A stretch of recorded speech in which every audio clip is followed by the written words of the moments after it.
PM Modi आज असम के दौरे पर रहेंगे। असम के दीपू शांति और विकास रैली को संबोधित करेंगे पीएम मोदी। दोपहर करीब 2:30 बजे डिब्रूगढ़ में असम मेडिकल कॉलेज में कैंसर अस्पताल का लोकार्पण भी करेंगे पीएम मोदी।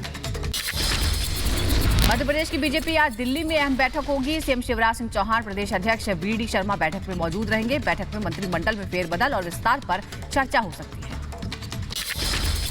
महाराष्ट्र में सीएम उद्धव ठाकरे ने बुलाई कैबिनेट मीटिंग। आज शाम 4 बजे महाराष्ट्र कैबिनेट की बैठक होगी। बैठक में पेट्रोल पर टैक्स में राहत दे सकती है उद्धव सरकार।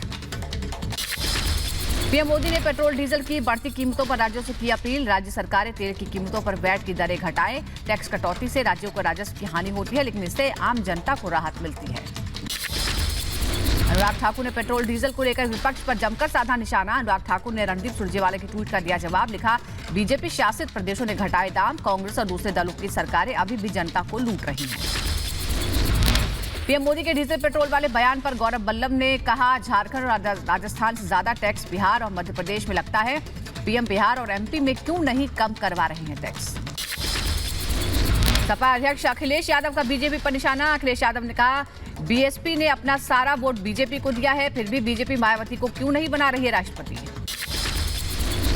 सपा सुप्रीमो अखिलेश यादव का चाचा शिवपाल के बहाने बीजेपी पर निशाना। अखिलेश यादव ने कहा, चाचा को बीजेपी अपनी पार्टी में लेने से क्यों कर रही है देर। कांग्रेस नेता सिद्धारमैया का राष्ट्रभाषा हिंदी को लेकर भड़काऊ बयान। सिद्धारमैया ने कहा, हिंदी हमारी राष्ट्रभाषा कभी नहीं थी और आगे भी हिंदी कभी हमारी राष्ट्रभाषा नहीं होगी। उमर अब्दुल्ला ने एक बार फिर दिया भड़काऊ बयान। अब्दुल्ला ने कहा, मुसलमानों को लेकर लोगों में नफरत फैलाई जा रही है। पता होता है कि हिंदुस्तान में मुसलमानों को दबाया जाएगा तो हमारा फैसला कुछ और होगा। इफ्तार को लेकर भी उमर अब्दुल्ला ने सरकार पर साधा निशाना। अब्दुल्ला ने कहा, इफ्तार के समय हो रही है ज्यादा बिजली कटौती, जानबूझकर मुस्लिमों को छेड़ा जा रहा है। केंद्रीय मंत्री प्रहलाद जोशी का कोयला सप्लाई मामले पर बयान। प्रहलाद जोशी ने कहा, थर्मल पावर प्लांट में 21.55 बिलियन टन कोयला अब भी मौजूद है। कोयले को लेकर घबराने की जरूरत नहीं है। केंद्रीय मंत्री गिरिराज सिंह आज अमृत महोत्सव के तहत आजादी के अंत्योदय तक 90 दिवसीय अंतर मंत्रालय अभियान का शुभारंभ करेंगे। इस दौरान देश भर के 75 चयनित जिलों में 9 मंत्रालयों की 17 योजनाओं के बारे में बातचीत। जेडीयू की इफ्तार पार्टी में आरजेडी नेताओं का न्योता। नीतीश कुमार ने लालू यादव को परिवार समेत इफ्तार पार्टी का न्योता दिया। 6 दिन के अंदर दूसरी बार आमने सामने रहेंगे दोनों परिवार। केंद्रीय कैबिनेट की बैठक में कई अहम फैसलों पर मुहर। जम्मू कश्मीर में हाइड्रो प्रोजेक्ट को मिली मंजूरी। स्ट्रीट वेंडर्स को सरकार ने दी बड़ी राहत। मध्य प्रदेश मिशन 2023 को लेकर दिल्ली में आज बीजेपी की बैठक होगी। कोर ग्रुप के सभी बड़े नेता बैठक में रहेंगे। मध्य प्रदेश मंत्रिमंडल में फेरबदल और विस्तार पर भी हो सकती है चर्चा। 30 अप्रैल को लालू प्रसाद यादव का पटना दौरा होगा। आरजेडी विधायकों की बैठक में होंगे शामिल। आरजेडी प्रदेश अध्यक्ष जगदानंद ने लालू प्रसाद के दौरे की पुष्टि की। हरियाणा कांग्रेस में बड़ा फेरबदल। उदय भान को बनाया गया हरियाणा कांग्रेस प्रदेश का अध्यक्ष। हाईकमान ने 4 कार्यकारी अध्यक्ष भी नियुक्त किए। दिग्विजय सिंह के बयान पर कैबिनेट मंत्री भूपेंद्र सिंह का बड़ा बयान। कहा, दिग्विजय और कांग्रेस की दंगा भड़काने में पीएचडी है। मध्य प्रदेश में दंगे करवाना चाहते हैं दिग्विजय सिंह। अलवर में मंदिर तोड़े जाने को लेकर बीजेपी का प्रदर्शन। 5 मई को अलवर में बीजेपी ने विरोध प्रदर्शन का ऐलान किया। बीजेपी का गहलोत सरकार पर आरोप। राजस्थान में किसानों और लोगों के साथ कांग्रेस ने वादाखिलाफी की। राजस्थान के अलवर में सड़कों पर उतरा संत समाज। राजगढ़ में मंदिर और गौशाला पर बुलडोजर चलाने के खिलाफ जताया विरोध। अलवर में संत समाज के साथ आम लोग भी पैदल मार्च में शामिल हुए। बुलडोजर की कार्रवाई को लेकर स्थानीय जनता का फूटा गुस्सा। बुलडोजर कार्रवाई के खिलाफ संत समाज ने जिलाधिकारी के दफ्तर तक किया पैदल मार्च। बीजेपी सांसद महंत बालकनाथ भी प्रदर्शन में शामिल हुए। अलवर कांग्रेस जिलाध्यक्ष योगेश मिश्रा के भड़काऊ भाषण के खिलाफ सदर थाना में शिकायत दर्ज कराई गई है। राजगढ़ में योगेश मिश्रा ने दिया था भड़काऊ बयान। कांग्रेस के मुस्लिम कार्यकर्ताओं ने योगेश मिश्रा के खिलाफ दर्ज कराई शिकायत। संत समाज ने डीएम को सौंपा ज्ञापन। बीजेपी सांसद महंत बालकनाथ ने कहा, सरकार के निर्देश पर काम करते हैं अधिकारी। पूरे घटनाक्रम के लिए कांग्रेस जिम्मेदार। संतों ने गहलोत सरकार से मंदिर के पुनर्निर्माण की मांग की। सुनवाई न होने पर संत समाज ने बड़े आंदोलन की चेतावनी दी। अलवर में मुस्लिम समुदाय ने कांग्रेस जिला अध्यक्ष के खिलाफ दर्ज कराई शिकायत। मंदिर तोड़ने के मामले में हिंसा भड़काने का लगाया आरोप। देश भर में लाउडस्पीकर पर मचे घमासान को लेकर यूपी सरकार पहले से ही अलर्ट है। यूपी के हापुड़ में मंदिर मस्जिदों से लगे एक्स्ट्रा लाउडस्पीकर्स हटाए गए हैं। साथ ही लाउडस्पीकर्स की आवाज को धीमी रखने का निर्देश दिया गया है। लाउड स्पीकर मामले को लेकर अलर्ट पर प्रशासन। सीएम योगी के आदेश के बाद अतिरिक्त लाउड स्पीकर्स पर कार्रवाई हुई। प्रदेश के कई जिलों से हटाए गए लाउड स्पीकर्स। लाउड स्पीकर को लेकर एक्शन में यूपी सरकार। उत्तर प्रदेश में करीब 10,923 लाउड स्पीकर अब तक हटाए गए हैं। वहीं 35,221 लाउड स्पीकर की आवाज कम की गई है। यूपी के सहारनपुर में भी लाउड स्पीकर को लेकर एक्शन में है प्रशासन। सहारनपुर में 500 से ज्यादा लाउड स्पीकर हटाए गए। प्रशासन की मौजूदगी में धार्मिक स्थलों से हटाए गए लाउड स्पीकर। मुरादाबाद में भी पुलिस ने धार्मिक स्थलों से हटवाए लाउड स्पीकर। जिले के 516 धार्मिक स्थलों से पुलिस की कार्रवाई हुई। नियमों का उल्लंघन करने पर पुलिस ने हटवाया लाउड स्पीकर। यूपी के बरेली में लाउड स्पीकर पर लग गया है ब्रेक। धार्मिक स्थलों से पुलिस ने उतरवा दिए हैं लाउड स्पीकर। ध्वनि प्रदूषण के नियमों का पालन करने के निर्देश दिए गए। मऊ में अतिरिक्त लाउड स्पीकर लगाने पर पुलिस का हंटर। पुलिस ने धार्मिक स्थलों से हटवाए लाउड स्पीकर। निर्देशों का पालन करने का दिया आदेश।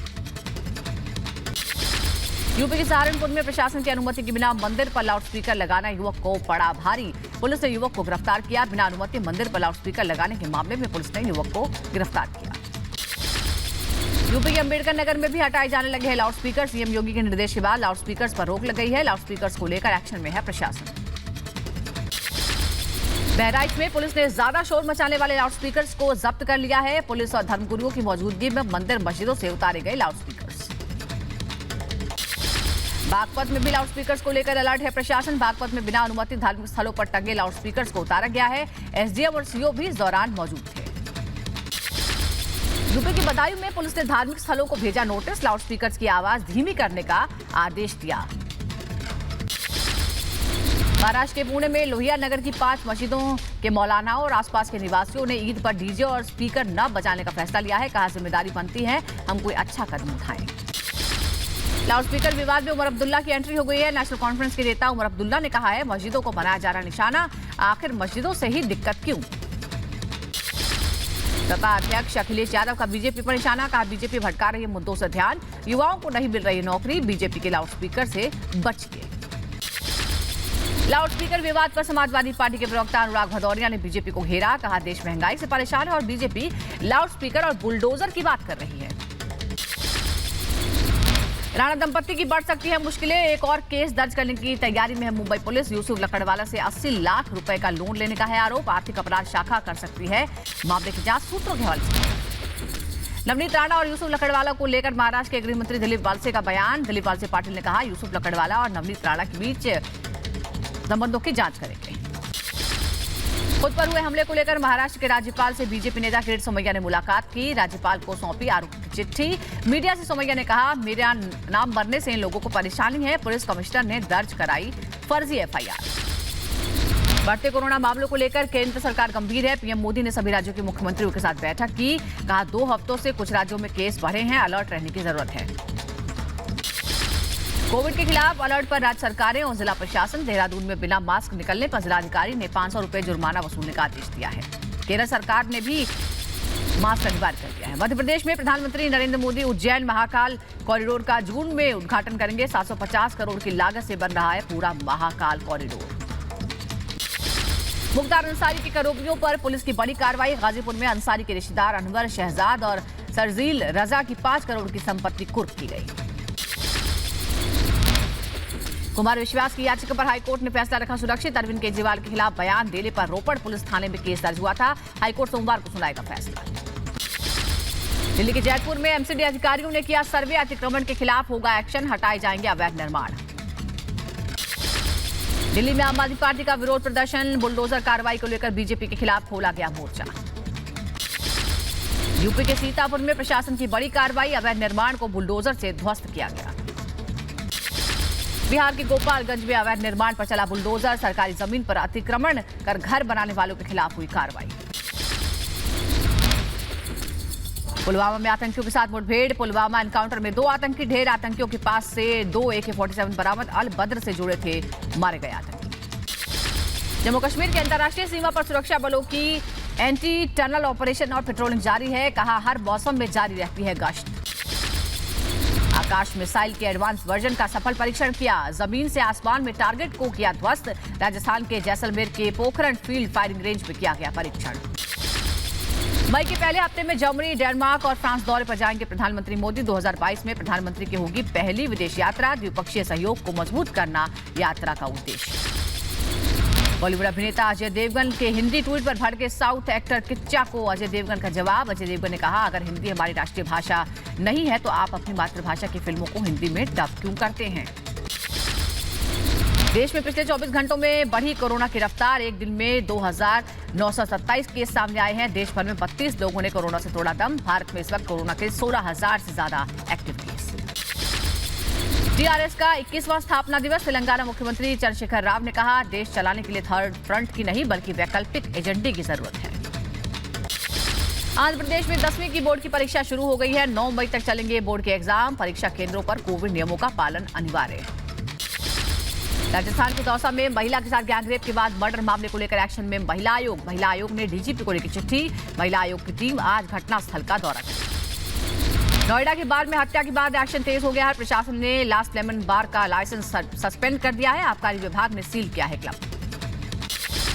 नोएडा के गार्डन गलेरिया में हुई हत्याकांड पर पुलिस की कार्रवाई। 9 लोगों के खिलाफ दर्ज किया गया केस। 8 नामजद और 1 अज्ञात शामिल है। अब तक पुलिस ने 7 लोगों को गिरफ्तार किया है। तमिलनाडु के तंजावुर में बड़ा हादसा हुआ। वार्षिक रथ उत्सव के दौरान हाई वोल्टेज तार की चपेट में आने से 11 लोगों की मौत हो गई। 15 लोग जख्मी। अस्पताल में चल रहा है इलाज।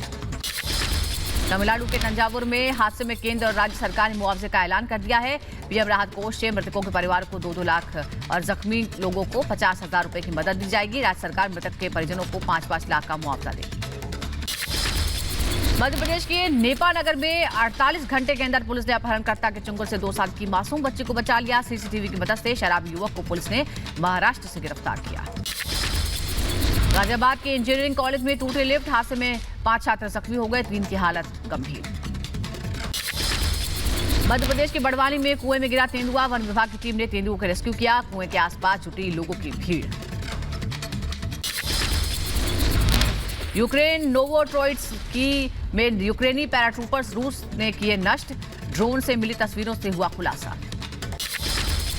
यूक्रेन की राजधानी कीव में arch of friendship of peoples स्मारक को ध्वस्त कर दिया गया है। यह स्मारक यूक्रेन और रूस की दोस्ती का प्रतीक था।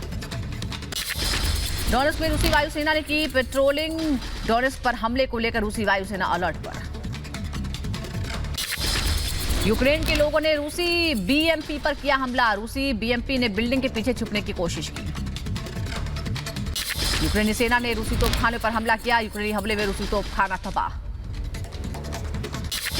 यूक्रेन की सेना ने रूसी कवच पर किया ड्रोन से हमला। पूर्वी यूक्रेन में रूसी हमले का यूक्रेन ने दिया मुंहतोड़ जवाब। रूस ने यूक्रेन के निकोलाइव में भीषण बमबारी की। रूसी हमले में एक मासूम की मौत हो गई। तमिलनाडु में चेन्नई में राजीव गांधी सरकारी अस्पताल में आग का तांडव। वक्त रहते मरीजों को अस्पताल से बाहर निकाला गया। यूपी की मेरठ में भीषण आग से हड़कंप मच गया। केमिकल फैक्ट्री में लगी जबरदस्त आग। आसमान में फैला काले धुएं का गुब्बार। जम्मू कश्मीर के उधमपुर में भीषण आग का तांडव। जंगल में आग की प्रचंड लपटों ने बरपाया कहर। यूक्रेन में 64वें दिन भी रूस के हमले जारी हैं। डोनेट्स्क, मारियापोल और खेरसन समेत कई शहरों में रूसी सेना का भीषण हमला। ब्लैक सी से रूसी जहाजों ने फिर दागे इस्कंदर मिसाइल। यूक्रेन पर रूसी राष्ट्रपति व्लादिमीर पुतिन की चेतावनी। पुतिन ने कहा, यूक्रेन में दखल करने की कोशिश की गई तो रूस बिजली से भी तेज रफ्तार से जवाब देगा। संयुक्त राष्ट्र महासचिव एंटोनियो गुटेरेस अपने मॉस्को दौरे के बाद यूक्रेन पहुंचे। गुटेरेस ने कहा, नागरिकों को यूक्रेन से सुरक्षित निकालने के लिए हर संभव मदद करें। रूस के बेलगोरोद में गोला बारूद डिपो में आग लगी। आग की भीषण लपटों में डिपो तबाह हो गया। यूक्रेन के दनीप्रो में रूस का एनर्जी प्लांट पर हमला। एयर स्ट्राइक में एक कर्मचारी की मौत हुई है। जोरदार धमाके के बाद आग लग गई प्लांट में। यूक्रेन की पर ताबड़तोड़ एयर स्ट्राइक जारी है रूस की। रूसी रक्षा मंत्रालय ने यूक्रेन के खिलाफ हमलों का वीडियो जारी किया। रूस का यूक्रेन पर कैलिबर मिसाइल से एक बार फिर हमला। काला सागर से रूस ने यूक्रेन पर दागी कैलिबर मिसाइल। खेरसन में रूस के खिलाफ आम नागरिकों का प्रदर्शन। यूक्रेन का दावा शांतिपूर्ण। रूस ने लोगों पर आंसू गैस की गोली दागी। यूक्रेन के क्रामाटोर्स्क में अस्पतालों में मेडिकल स्टाफ की कमी हो गई है। रेलवे स्टेशन पर हमले के बाद जख्मियों की अचानक बड़ी संख्या। पाकिस्तान के प्रधानमंत्री शहबाज शरीफ आज सऊदी अरब जाएंगे। शहबाज शरीफ का 2 दिवसीय सऊदी दौरा होगा। पीएम बनने के बाद शहबाज शरीफ की पहली विदेश यात्रा है। बिलावल भुट्टो ने पाकिस्तान के संघीय मंत्री के रूप में शपथ ली है। राष्ट्रपति अलवी ने दिलाई पद और गोपनीयता की शपथ। बिलावल को मिल सकता है विदेश मंत्रालय। कराची धमाके में चीनी नागरिकों की मौत पर पाक पीएम शहबाज शरीफ का चीन को आश्वासन। कहा, चीनी नागरिकों पर हमले के साजिशकर्ताओं को जब तक कटघरे में नहीं लाया जाता चैन से नहीं बैठेंगे। अमेरिका की उपराष्ट्रपति कमला हैरिस कोरोना पॉजिटिव हो गई हैं। होम आइसोलेशन में रहेंगी। अमेरिकी उपराष्ट्रपति ने नहीं दिखाई कोरोना के कोई लक्षण। म्यांमार की नेता और नोबेल पुरस्कार विजेता आंग सान सू की को 5 साल की सजा सुनाई गई है। भ्रष्टाचार के केस में ठहराया गया दोषी। $6 लाख कैश और सोने की रिश्वत देने के मामले में आंग सान सू की को दोषी करार दिया गया है। नाइजीरिया में बड़ा हादसा हुआ है। अवैध तेल रिफाइनरी में धमाका। 100 से ज्यादा लोगों की मौत। शवों को निकालने का काम अभी जारी है। कई शवों की पहचान करना मुश्किल। एलन मस्क की कंपनी स्पेसएक्स को अंतरिक्ष की दुनिया में मिली एक और कामयाबी। नासा ने 4 यात्रियों को भेजा अंतर्राष्ट्रीय अंतरिक्ष केंद्र। 4.5 महीने करेंगे शो। सीरिया की राजधानी दमिश्क में इजराइल ने किया हवाई हमला। इजरायली सेना ने ताबड़तोड़ बम बरसाए।